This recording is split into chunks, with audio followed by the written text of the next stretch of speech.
Amigos televidentes, continuamos con Cerrando la Noche y como es costumbre ya a partir de esta hora vamos a conversar con los invitados e invitadas que diariamente desfilan por este espacio.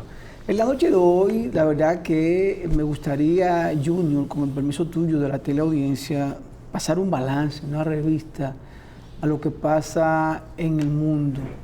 Y pues para eso no hay más voz autorizada que Janel Ferreras, quien es amigo de este espacio, catedrático universitario, mercadólogo y experto en geopolítica. Don Janel, buenas noches, bienvenido nueva vez a Cerrando la Noche. Buenas noches, para mí siempre un placer compartir con ustedes. El cariño y el aprecio es verdadero y profundo. Además, ustedes se han convertido en la nueva tendencia de la comunicación digital. Lo vemos en todos los grupos de WhatsApp. Ustedes saben que la comunicación diferida tiene la magia de que los contenidos en grupos de WhatsApp se mantienen vigentes por 72 horas. Y ustedes están dando cátedra de buena información y de buena comunicación. Janel, nosotros aquí en República Dominicana por lo regular le damos mucho seguimiento cuando hay elecciones en Venezuela, cuando hay elecciones en México, pero vi como que las elecciones de Panamá como pasaron sin pena ni gloria. ¿A qué se debe? Que no hay una colonia o la inversión que hay de nacionales panameños o de ese gran comercio que es el Canal de Panamá es muy poco en el país, porque sentí como que no hubo tanto despliegue de los medios de comunicación y comunicadores hablando de estas elecciones donde tienen un nuevo presidente. Bueno, mira, yo creo que el resultado de lo que aconteció el pasado domingo en Panamá es de mucho interés para la sociedad dominicana, porque lo que resultó electo en Panamá de una manera positiva va a afectar a la problemática de República Dominicana. Y hay que conectar la problemática local con los sistemas geopolíticos y sobre todo la línea que va tomando América continental. Ustedes saben que en el caso de Sudamérica hay un fenómeno que nace que es Javier Milei, pero tenemos también una figura que ha sido colocada como uno de los presidentes más populares o populistas del mundo, que se llama el señor joven Bukele. Ahora, ¿qué sucede en el caso de Panamá? Panamá es uno de los pocos países en América que todavía mantiene un sistema de elección por voto simple de mayoría en primera vuelta. No existe la figura de segunda vuelta, perdón. Dentro de esos países está México, Venezuela, Paraguay, Nicaragua y precisamente Panamá. ¿Qué significa eso? Que no todos los presidentes que salen electos son legítimos, son legales, pero no legítimos. La diferencia entre la legitimidad y la legalidad es que la legalidad la da el contenido constitucional, pero la legitimidad la da la votación mayoritaria del pueblo. El señor Mulino ganó con el 34.3% de los votos. ¿Qué significa eso? Que el 65.7% de los que fueron a votar no votaron por él. Y aún así se coloca como el nuevo presidente de Panamá. Él es una persona con una dilatada vida política. Participó en los movimientos contra la dictadura o la revolución militar desde el 1977, 78 hasta el 89. Fue vicecanciller y canciller de la República. En el gobierno de Martinelli fue ministro de Justicia y ministro del Poder Popular para el pueblo panameño. Es una de las personas que se le adjudica tener mano dura. Su principal herramienta de campaña es contra la migración ilegal, sobre todo el freno del tapón del Darién. Todo indica que si gana Donald Trump en el 5 de noviembre en Estados Unidos y Javier Milei en Sudamérica, se va a atender una red de alta tensión de derecha que va a frenar el control migratorio y el desbordamiento migratorio del mundo. ¿Qué va a pasar en Panamá? Panamá está señalada como uno de los países más corruptos de los últimos 20 años. Date cuenta que es un país que tiene la principal economía pujante de América Latina, producto precisamente del Canal de Panamá, por donde transita gran parte del comercio del mundo, sobre todo de la conexión de Asia y América. Sin embargo, el medio ambiente, que sigue siendo un común denominador en los análisis de la política, ha afectado la navegación del Canal de Panamá, producto de la falta de agua de los lagos que van a ser utilizados por la navegación de los buques, sobre todo de esos buques de alto porcentaje de contenedores, los llamados post-Panama. Él tendrá que hacer, como él lo ha dicho, una plataforma de gobierno de unidad nacional, pero su principal mensaje ha sido ahora tratar de desmontar de los 10 años de prisión que tiene su mentor político, que lo lleva a él como candidato vicepresidencial, y que lastimosamente, de las cosas que la vida a veces le pone al ser humano en el azar, él ganó las elecciones en menos de 60 días. Él era el candidato vicepresidencial de Martinelli.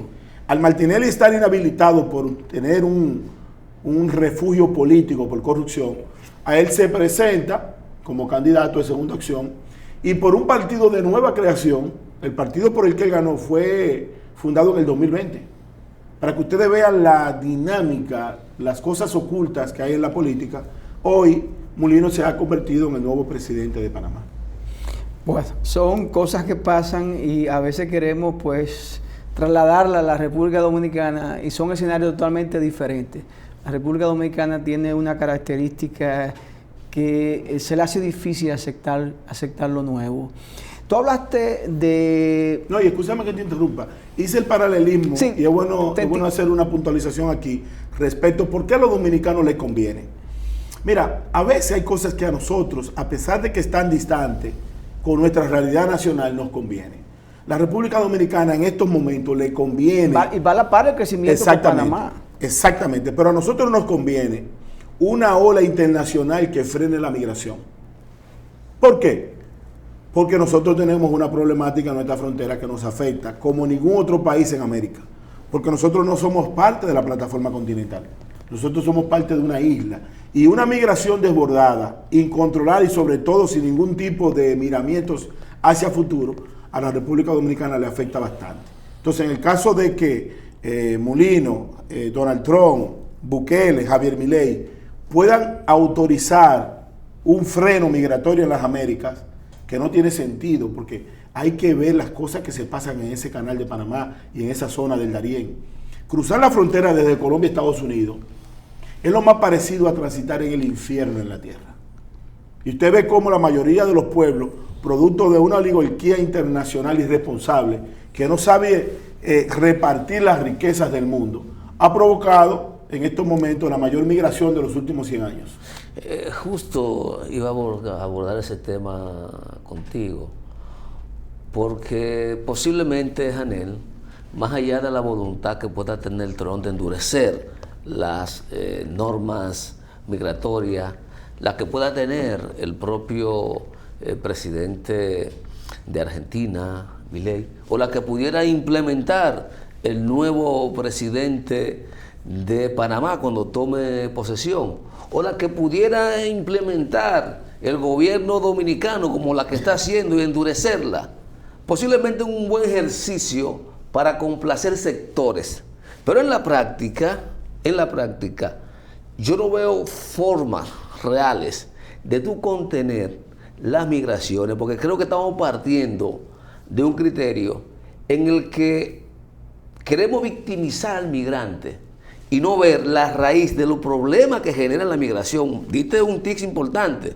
Óyeme, la gran concentración de riqueza es la principal expulsadora de ciudadanos nacionales a países extranjeros. ¿A qué van? A buscar vida. Entonces, ¿cómo ver esto más allá de querer criminalizar al migrante y abordar el tema de la migración, causas y orígenes? Efectivamente, yo creo que el enfoque que tú das es muy interesante, porque nosotros tenemos que evaluar aquí las condiciones que le dan origen a la humanidad. ¿Qué es un ser humano? Es la gran pregunta. ¿Bajo cuáles condiciones nosotros tenemos que vivir? ¿Por qué razón ustedes dos tienen que ir todos los años a pasar vacaciones de safari, mientras yo todos los años no tengo con qué comerme un pan en la noche? Todos los días no tengo. Entonces, hay una gran pregunta. Todos los días, esta era de la comunicación digital, nosotros estamos en una revolución que lleva al mundo a una velocidad impresionante. Pero las redes sociales nos dan cuenta de la gran desigualdad del mundo, donde hay personas que gastan en una mascota lo que un ser humano en toda su historia no puede consumir. Entonces, partiendo de esa realidad, lo que yo enfoco aquí es que debe haber un punto de partida. Debe haber un punto de partida. Y posiblemente el retorno de Donald Trump, que para mí, para Janel Ferreras, es inminente por las cosas que estoy observando. Donald Trump tiene muchas cosas negativas, pero hay una positiva. Bajo el mandato de Donald Trump, Estados Unidos no se involucró en ninguna sola guerra en el mundo. En ninguna. Entonces, en una economía sustentada en guerra, si ustedes se dedican a fabricar bombas, debe haber quien las detone para que la función de la empresa tenga resultados positivos. Y tenga la ecuación. Usted tiene en un stock de almacén X cantidad de bombas, pero para usted seguir fabricando bombas, hay que darle salida. Hay que darle salida. Y para darle salida hay que detonarlas. Hay que crear condiciones para que compren los mercados. Exactamente. Entonces, Donald Trump es antiguerra. Antiguerra. Bajo su mandato no se estableció ninguna guerra. Entonces, en nombre de su tosudez, su chabacanería, su informalidad, su populismo, él tiene eso positivo. Además, él tiene muy buenas relaciones con los otros elementos de Occidente, porque la narrativa internacional ha presentado, por ejemplo, que el principal actor de la guerra europea y asiática, como lo es Vladimir Putin, lo ven como culpable. Pero en el fondo no sabemos si él es víctima o victimario. Nosotros vemos que Israel es víctima de los palestinos, pero en el fondo no sabemos si los palestinos son víctimas de Israel. A pesar de toda esa narrativa internacional, lo importante es frenar ese sistema migratorio, porque nosotros tenemos aquí, en la frontera dominicana, una tragedia universal. La mano de obra haitiana en materia de construcción es una mano de obra positiva.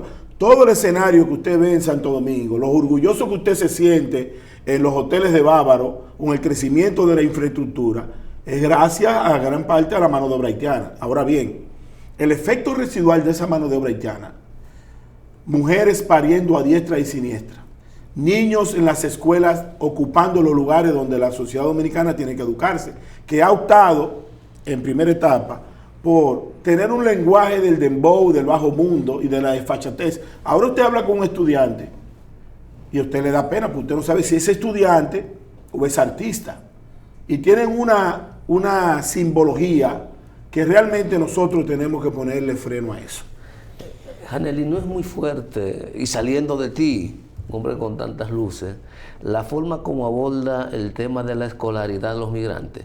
¿Tú crees que efectivamente cada vez que se inscribe un niño migrante haitiano no se queda un niño dominicano afuera? ¿Eso no, es de verdad? No me refiero ahí, ese no es el contexto, no, jamás. Porque como se presentó... No es el contexto, porque yo creo que la educación es universal y debe ser dada para todo el mundo. Ahora bien, Junior, mira, para nosotros abordar el tema dominico-haitiano es obligatorio conocer la historia.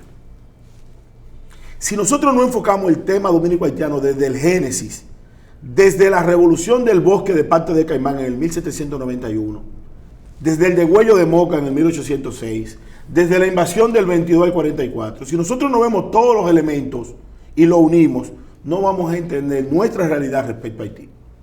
No es lo mismo el inmigrante dominicano que va a Barcelona producto de una necesidad económica que ha sustentado el Producto Interno Bruto Regional del Sur, por ejemplo, donde comunidades como Bauruco, Asua, Independencia, le debe su positiva forma de vivir a esa economía europea, a la diáspora dominicana en Europa, a una migración haitiana. ¿Por qué?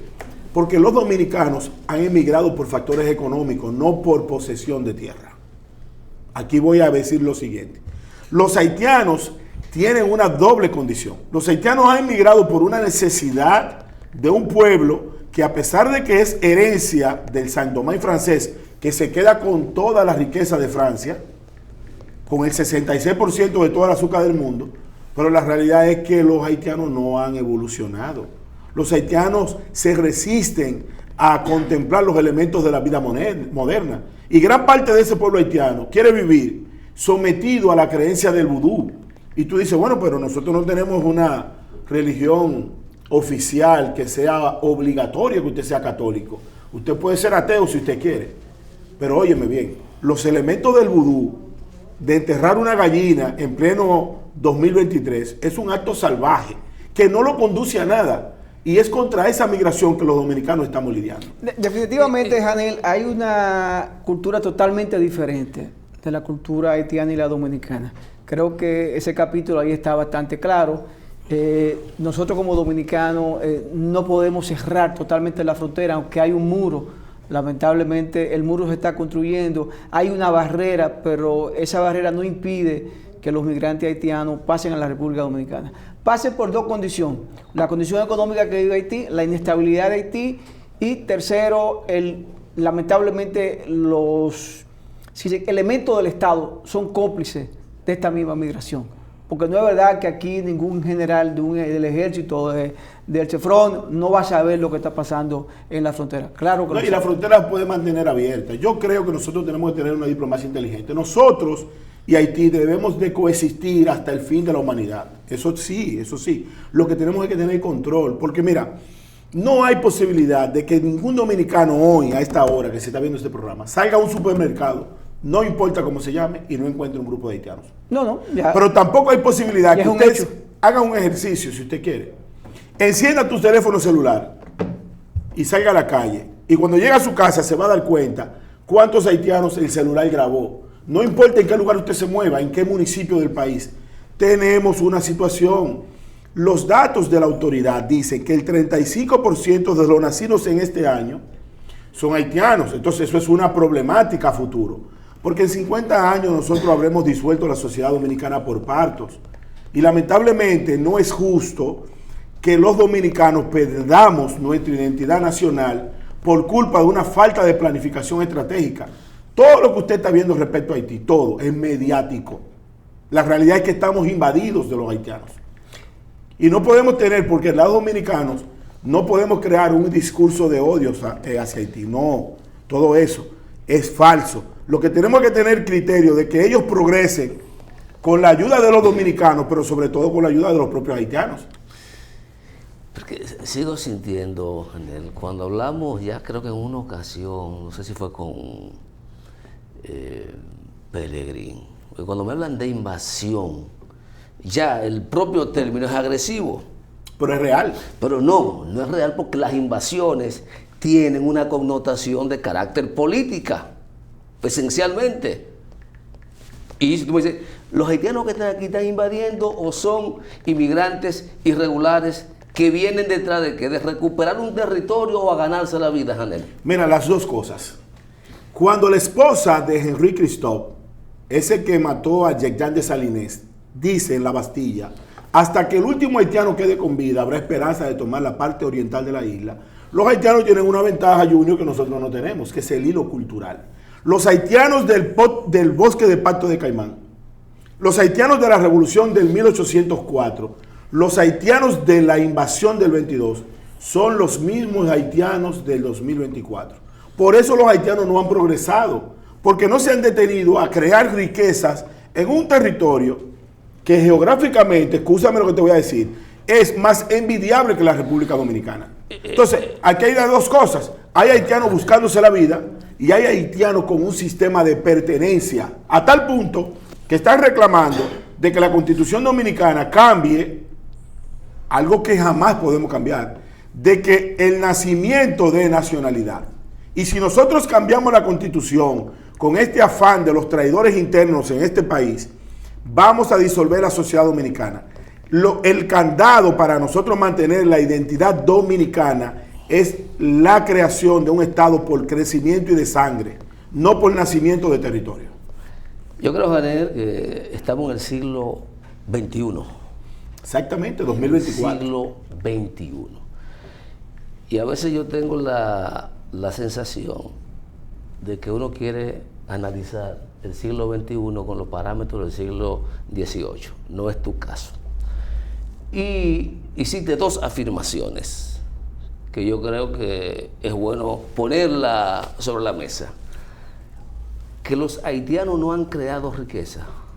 No, pero los haitianos... Que la riqueza que se haya creado no ha estado al servicio del pueblo haitiano, tú lo sabes, es otra cosa. Bueno, pero es pragmatismo. Bueno. Porque tú no puedes crear riqueza para que la riqueza no vaya a contemplar el Estado. Y el asunto del análisis, para que nos vayamos, me imagino, a una pausa breve. Sí. Mira, es que nosotros tenemos que estudiar la historia. Nosotros le dejamos a Haití con el mismo cuento de que somos un pueblo pobre. La comunidad de San Miguel, la comunidad de San Rafael de la Angostura, la comunidad de Hincha y la comunidad de Guadaméndez. Le dejamos a Haití 6.500 kilómetros cuadrados desde el Tratado de Aranjuez, luego el Tratado de Basilea, donde unifica la isla, hasta el Tratado del 29, entre el presidente Horacio Vázquez y Luis Bornó. Es que le hemos dejado territorio.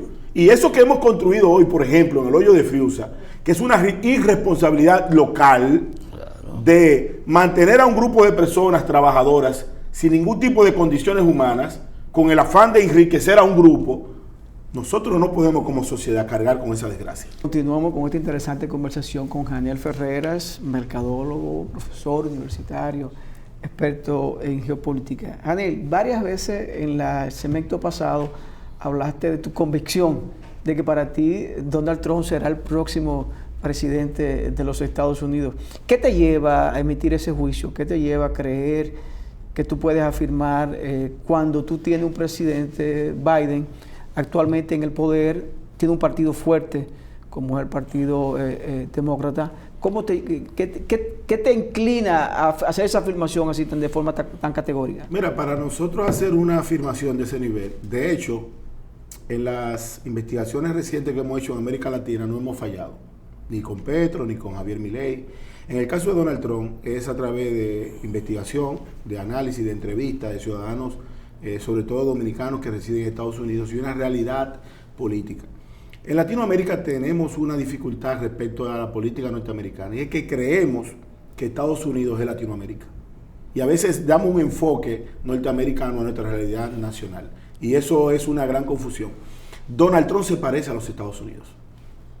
Los Estados Unidos no quiere combatir. Si ustedes buscan la mayoría de los cables internacionales, se van a dar cuenta cómo los estudiantes están protestando, por ejemplo, contra el apoyo que Estados Unidos le está dando a la guerra de Palestina e Israel. A Israel. Entonces, esa situación va a sumar voluntades con la sana interpretación de la candidatura de Trump.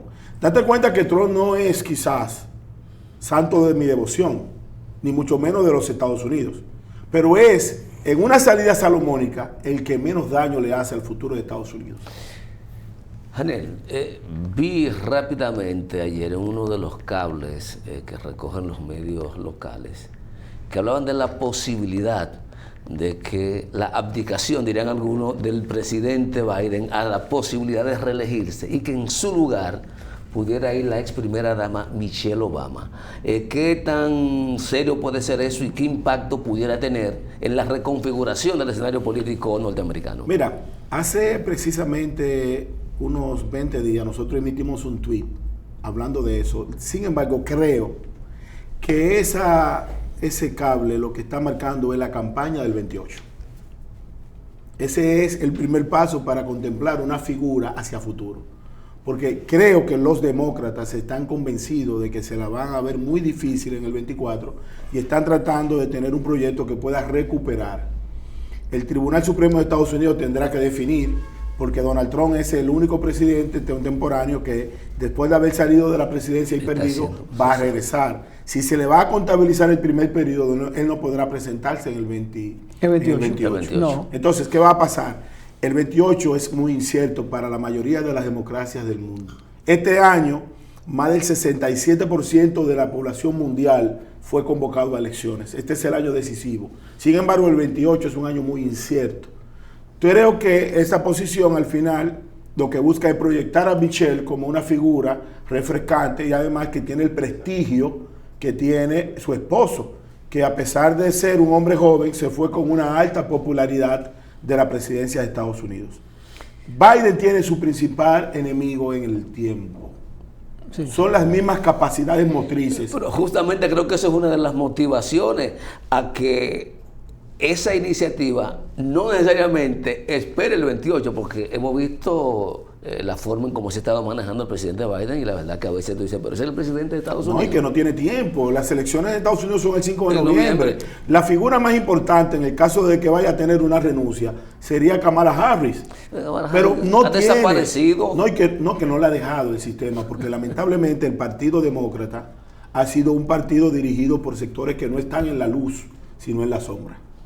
Las figuras importantes que rigen el sistema. A veces tú ves a Biden emitir opiniones que tú crees que no es él, que es prácticamente un teleprompter que lo está guiando, y los pasos que da por las capacidades motrices de la vida, el tiempo no falla. No, implacable. El tiempo no falla. Ustedes tienen que recordarse en el pasado cuando ustedes brincaban una pared en un play. Ya ustedes van al play y tienen que andar con cuidado porque si se cae se parte un hueso. Así es. No, así es. Ya el tiempo ya pasa. alguno de nosotros no puede jugar softball. Yo todavía me mantengo de cabeza dura jugando softball, pero ya no es lo mismo. Yo la verdad que yo no veo una bola cuando me la tiran de béisbol. No la veo la bola. Yo ni siquiera el bate lo paso. Janel, volvamos entonces a Latinoamérica. Vamos. A Centroamérica. Mencionaste poniendo dos referentes, uno en Sudamérica, uno en el pulgarcito de América, el presidente Nayib Bukele. ¿Cómo tú evalúas la perspectiva que va llevando ese país cuando recientemente, hace creo una semana, de una forma rápida, como suele hacerlo Bukele, parece que van a modificar la constitución de El Salvador para permitir la reelección indefinida? ¿Cómo tú evalúas eso? Bueno, él está transitando el camino más oscuro de la sociedad, sobre todo occidental. Nosotros estamos amparados en una sociedad democrática. La dictadura ha tenido su esplendor en América Latina, sobre todo cuando la guerra de Estados Unidos con la Unión Soviética, donde los dictadores frenaron el crecimiento de la ola roja. Sin embargo, hoy no se contempla una dictadura en ninguna parte del mundo, sobre todo en la parte occidental. ¿Por qué razón? Porque la dictadura en este momento va a reflejar una debilidad del sistema político. Por eso que la partidocracia, nosotros aquí siempre vemos en el espejo la falta de criterio, la falta de capacidad, la falta de meritocracia, de que los partidos políticos no vayan el que me caiga bien, sino el que tenga las capacidades profesionales, sociales, religiosas, comunitarias. Hoy, lamentablemente y lastimosamente, vemos que se está encaminando una dictadura. ¿Qué herramienta está utilizando estos nuevos líderes, sobre todo de derecha? La era del populismo mediático. Con la implementación de la comunicación 2.0, esa brecha amplia ha creado una vía idónea para el populismo. Aquí hay personas que no gobiernan para las sociedades, gobiernan para la gente que está en redes sociales. Y lastimosamente, entre lo viral y la tendencia, transita la degradación más oscura de la humanidad.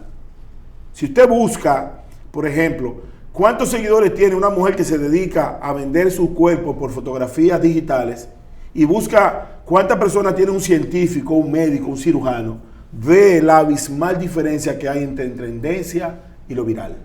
Y lamentablemente estos presidentes son presidentes, la mayoría populistas, que yo digo que la transformación de Bukele, a pesar de que pueda tener resultado en el presente, se va a evaluar en el futuro. Si él sale de la presidencia y todos los avances de su país no se mantienen, entonces su gestión fue fracasada y efímera.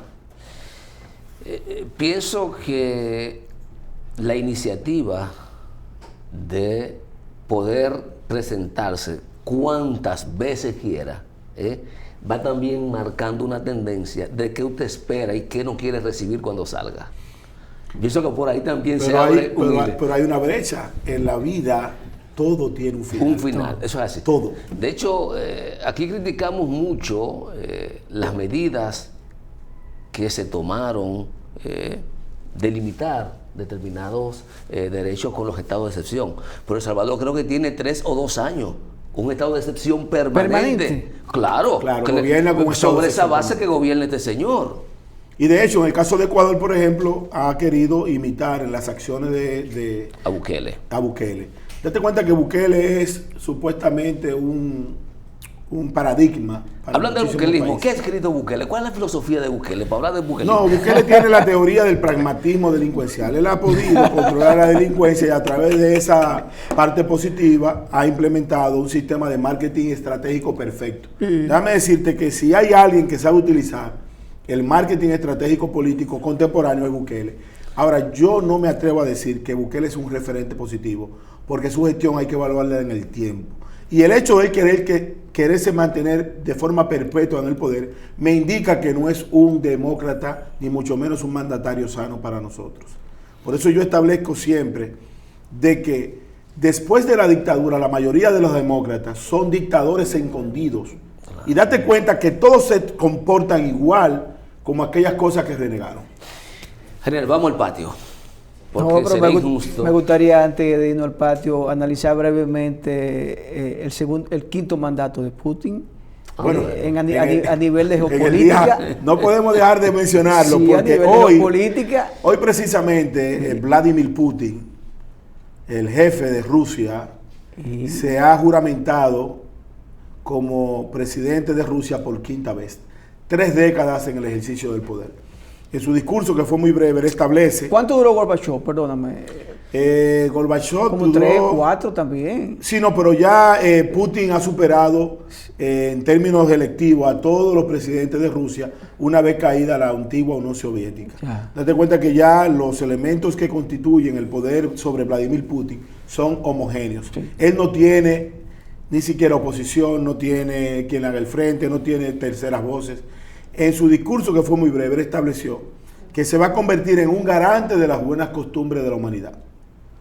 Y él, dentro de sus cosas negativas, la parte positiva es que él encabeza también una ola de la degradación cultural mundial que representa el G7.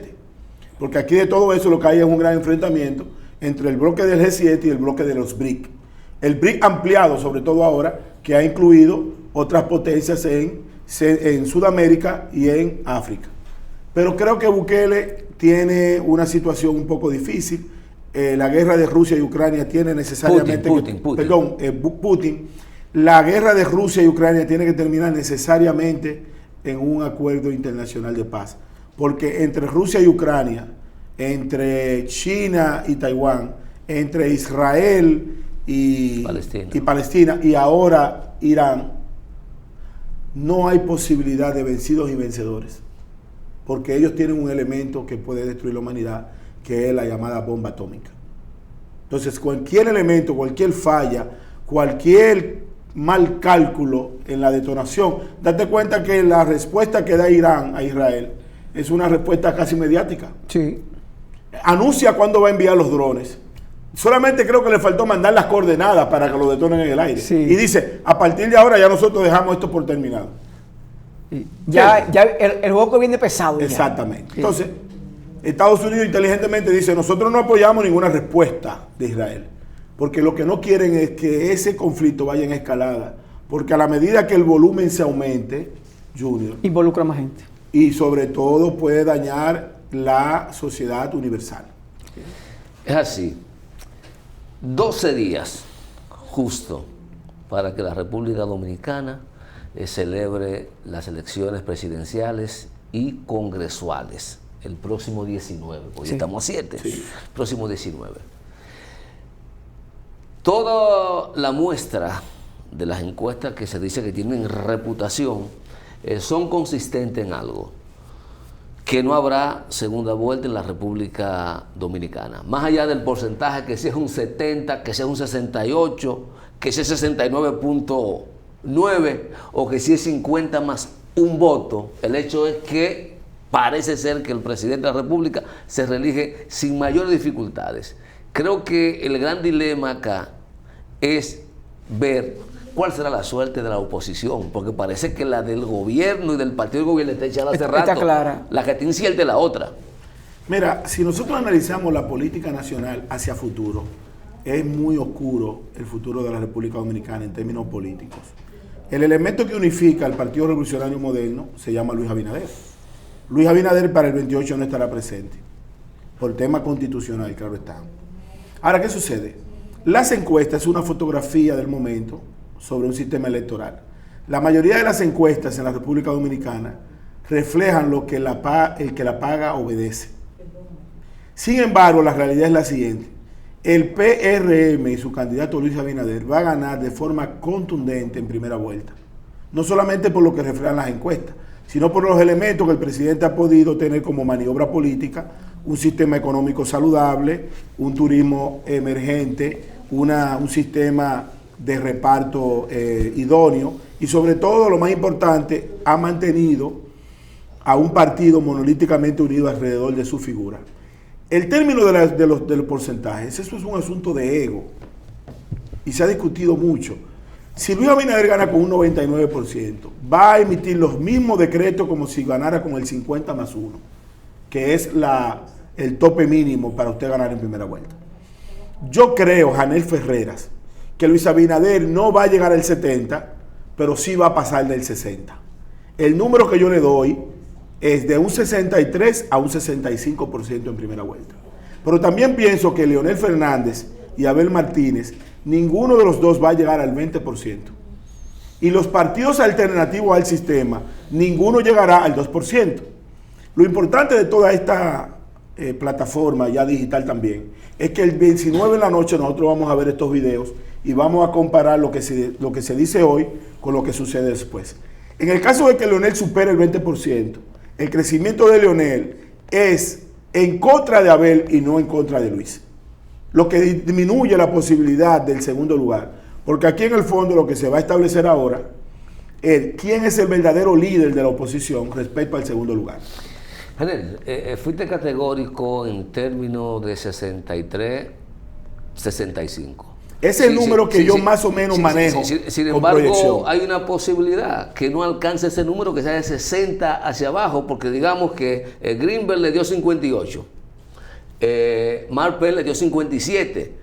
Veamos qué le va a dar. Para que Greenberg le dio 58 en la encuesta, pero Greenberg dice que más del 70% aprueba su gestión. Y recuerda que en un proyecto político lo importante es la maquinaria, más que la simpatía. Sí, pero aprobación no se traduce necesariamente en voto. Entonces, los parámetros, por eso te cité esas dos muestras. Hay que ver Gallup, que falta todavía, ¿verdad? Por salir, ¿cuánto le dará Gallup? Para tomar como referencia esas tres firmas. Yo hago un análisis también respecto a un tema que nadie menciona, que son las candidaturas senatoriales. Una figura senatorial en una provincia apartada del país va a movilizar votos. Y esos votos, como es el mismo día, se le van a sumar al partido oficialista o a la oposición. La mayoría de los candidatos a senadores del bloque de la oposición están débiles.